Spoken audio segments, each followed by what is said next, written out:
The folks in Providence Gulch had a name for her. They called her the Cold Widow. It was a cruel name, born from the simple, baffling architecture of her home.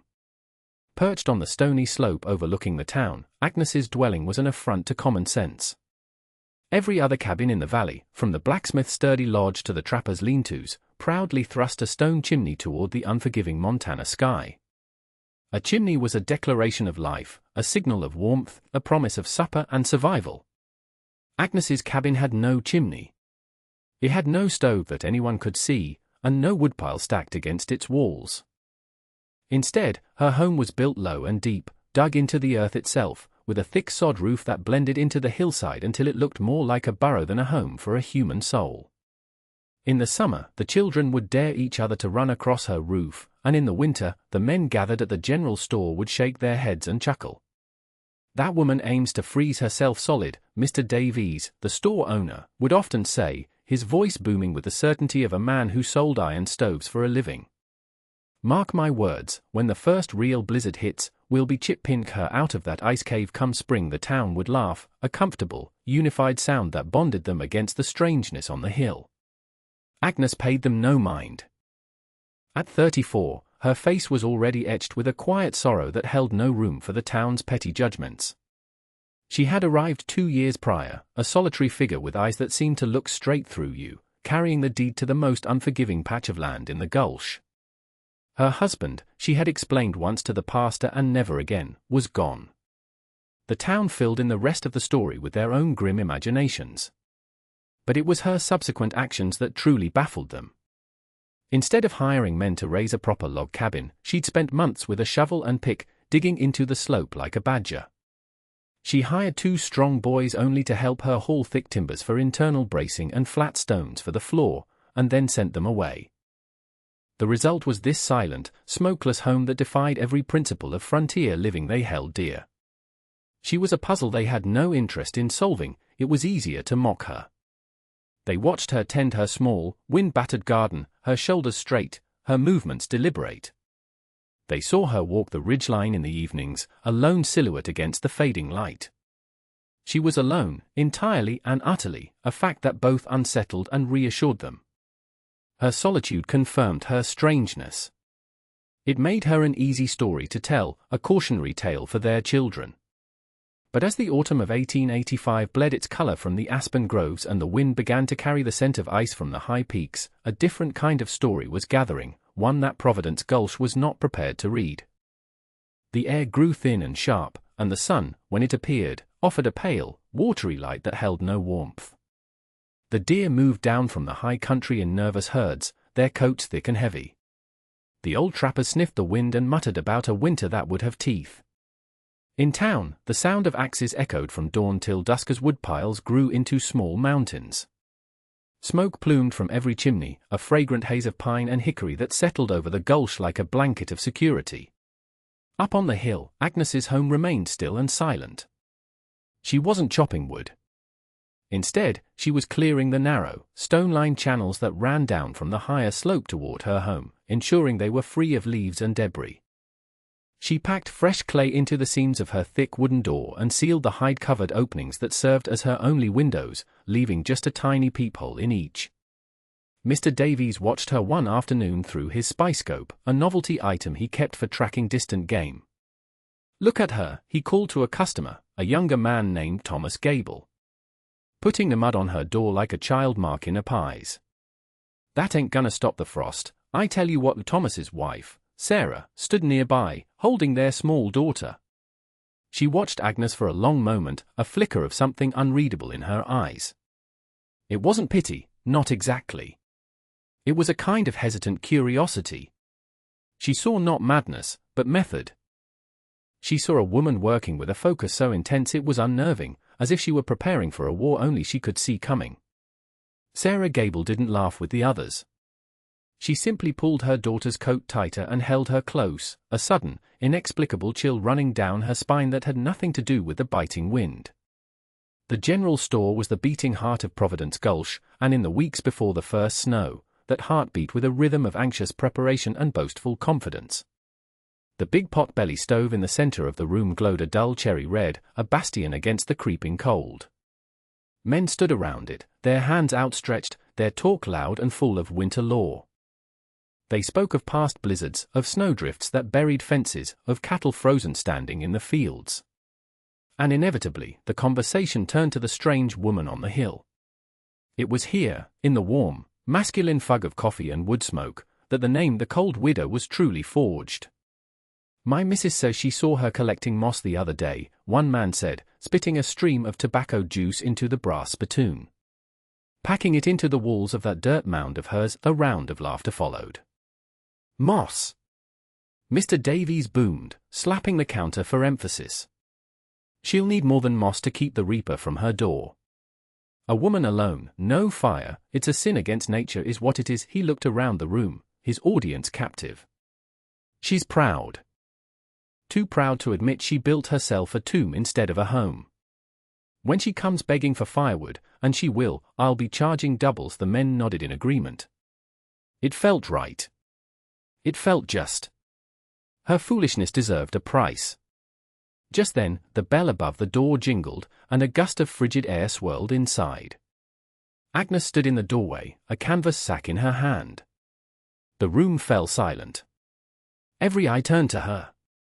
The warmth of their camaraderie instantly vanished, replaced by a cold, unified stare of judgment. She didn't flinch. Her gaze swept over them, calm and unreadable. She walked quietly to the counter, her worn leather boots making no sound on the wooden floor. "Just salt and flour, Mr. Davies," she said, her voice low but clear. He served her with a stiff, begrudging slowness, slamming the sacks of goods onto the counter. She paid with a few coins from a small pouch, her movements economical and precise. She did not look at the other men. She did not acknowledge their hostile silence. She simply took her supplies, turned, and walked back out into the wind, the bell marking her departure. As the door closed, Mr. Davies let out a breath he didn't realize he'd been holding. "See that?" he said, his voice a little quieter now. Not a flicker of sense in those eyes. "She's already half ghost." The first snow came not as a gentle dusting, but as an ambush. It started in the dead of night, thick, heavy flakes falling in a silent, vertical rush. By morning, the world was white, a pristine and beautiful blanket that muffled all sound. The people of Providence Gulch awoke to a winter wonderland. The children cheered, and the adults felt a sense of smug satisfaction. Their preparations were complete. Their cabins were warm, their larders full. The blizzard was here, but they were ready. For the first day, it was almost festive. Families played games, mothers baked, and fathers sat by the hearth, content in their dominion over the elements. From their shuttered windows, they could see the relentless snowfall, and they felt secure. They glanced up at the hill where Agnes's home was now just a smooth, white mound, barely distinguishable from the surrounding drifts. "Bet she's regretting her choices now," one neighbor remarked to his wife.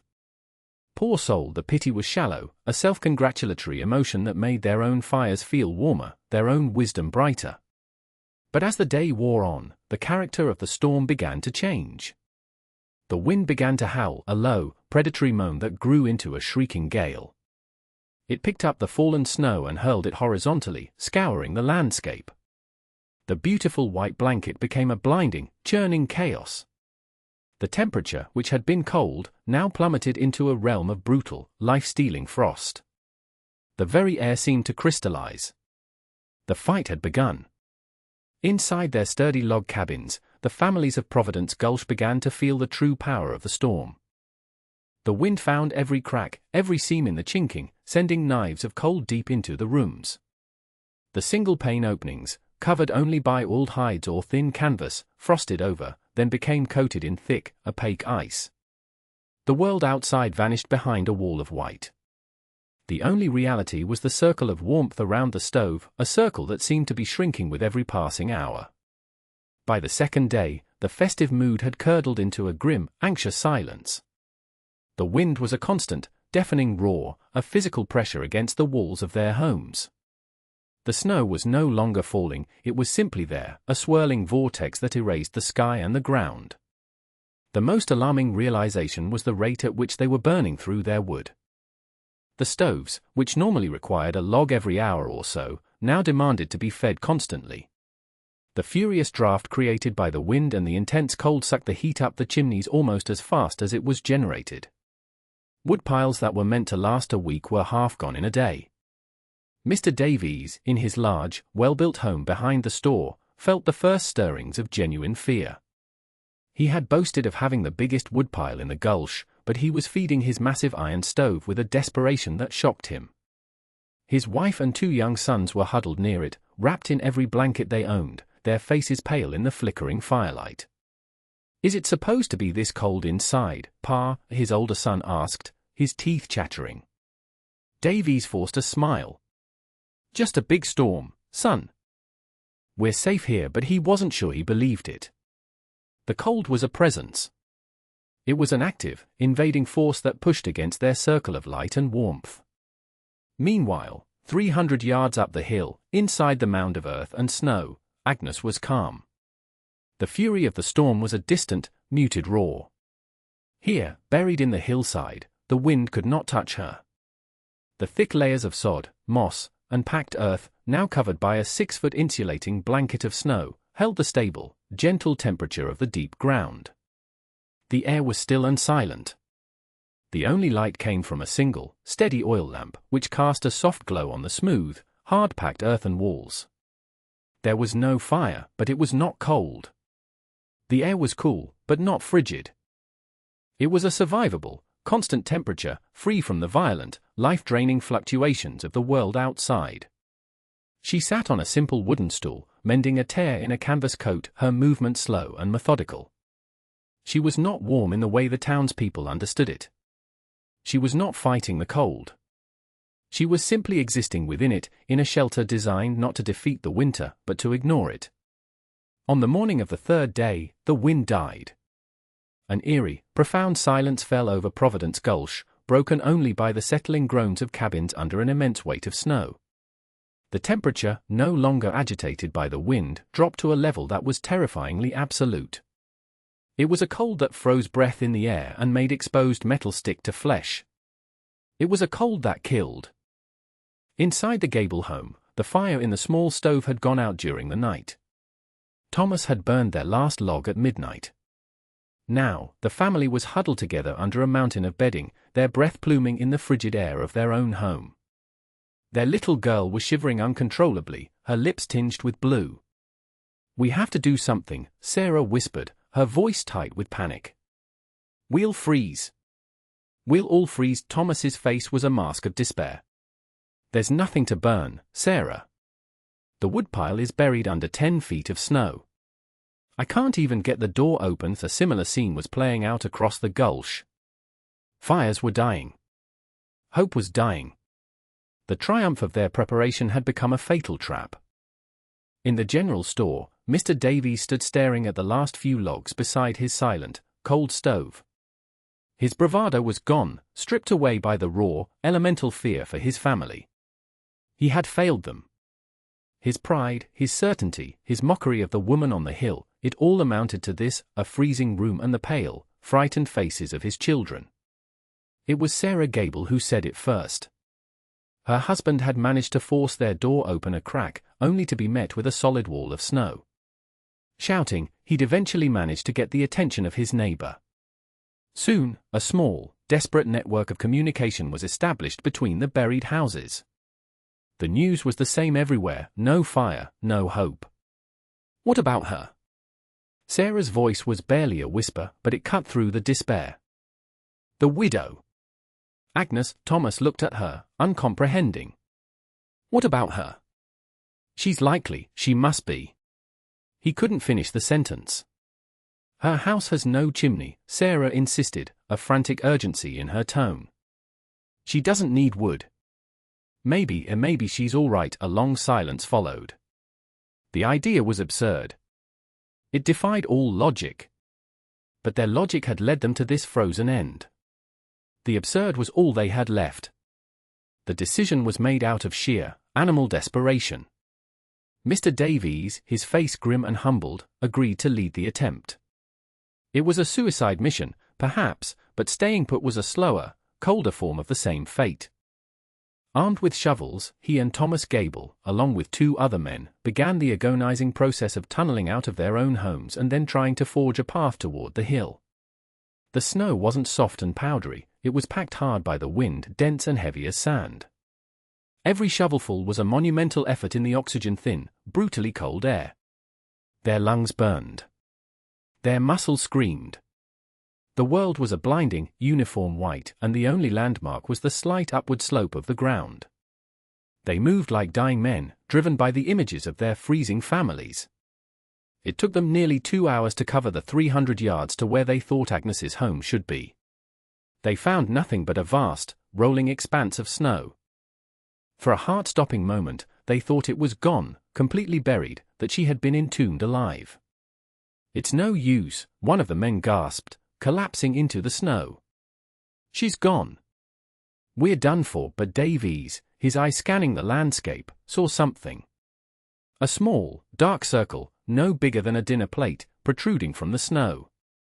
It was the top of a covered ventilation pipe, something they had mocked as a prairie dog hole. It was the only sign that a human structure lay beneath their feet. With renewed, frantic energy, they began to dig. They clawed at the snow with shovels and frozen, mittened hands, their breath coming in ragged, painful bursts. 10 feet down, they hit the solid, frozen turf of her roof. Working their way to the edge, they finally uncovered the top of her thick wooden door. It was caked in ice and frozen clay, a formidable barrier. Davies hammered on it with the butt of his shovel, the sound a dull, hopeless thud in the vast silence. He hammered again and again, shouting her name until his throat was raw. "Agnes! For the love of God, open the door! Please!" He listened, pressing his ear against the frozen wood. Nothing. He slumped against the door, his hope extinguished. They had come all this way only to find a grave. And then, he heard it. The faint, scraping sound of a heavy bar being lifted from the inside. The door swung inward with a groan of protest from the frozen earth around it. A wave of air washed over them, and the men flinched, expecting a blast of killing cold. But it wasn't cold. It was cool, still air, but it was degrees warmer than the frozen hell they had just fought through. It was the air of life. In the doorway stood Agnes, holding an oil lamp aloft. The soft, golden light illuminated her face, which was calm and showed no surprise, only a deep, weary understanding. She looked at the 4 half-frozen men, at their ice-caked beards and desperate eyes, and simply stepped back. "Come in," she said, her voice quiet. "Bring your families." The men stumbled inside, their bodies clumsy with cold and relief. The interior of her home was a revelation. It was a single, large, circular room. The walls were smooth, hard-packed earth, and the ceiling was supported by a massive network of thick, dark timbers. The floor was made of flat, tightly fitted stones. There were no drafts. The oppressive silence that had been so terrifying in their own homes was, in here, a profound and enveloping peace. The air was cool and smelled of damp earth, clay, and dried herbs, but it was utterly, blessedly still. Against one wall was a simple bed, on another, shelves carved directly into the earth held jars of preserves, sacks of flour, and other supplies. It was a den, a womb, a sanctuary carved from the very planet. The men stood in stunned silence, their minds struggling to reconcile what they were seeing with everything they had believed. There was no magic here. There was only a deep, primal wisdom. Agnes gestured to a space on the stone floor.